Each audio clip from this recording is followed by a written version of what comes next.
I think the most important thing for esports is to just acknowledge how unique this industry is, how it started, what it made it boom so big, right? And stop copying and stop desperately be mainstream, because when you set the mainstream, I mean, if you want to be on Eurosport all day, you'll just have to adjust to a point where you don't recognize yourself anymore, you know?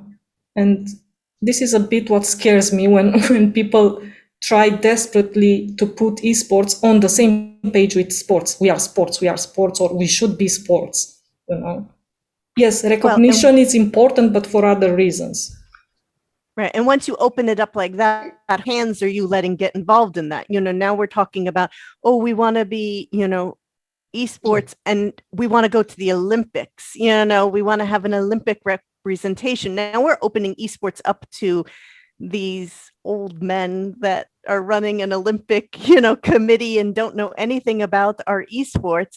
And, you know, like we said last week, we won't be allowed to cheer at our events if we continue on along this way, just like they can't cheer at the Olympics this year. So, you know, when we start opening it up to please almost everyone or please the sponsors, not sponsors, but, you know, the non-endemic sponsors that we're looking to seek or something, we sometimes open ourselves up to what their priorities are then, or what their visions are, and they're not always going to line up. I think that, like you're saying, Div, that kind of gets a little scary into who are we giving that power to then, or what direction do we end up going down when we start opening those doors?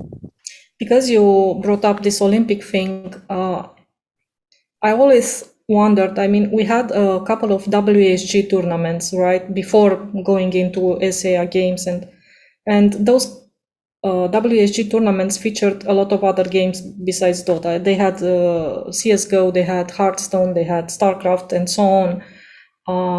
For Dota, an Olympic format will never work because in Dota, as you just said, there are not so much national or, you know, town-based teams. There's nothing like that. Maybe in League, Will can explain us more how in League we have national teams more, right? But when you force this idea of esports should be into Olympics, do you actually think about what Olympics have as rules? Because I don't think a game where you count death streak, you know, killing streak, a game where you have blood on the floor will ever go to Olympics.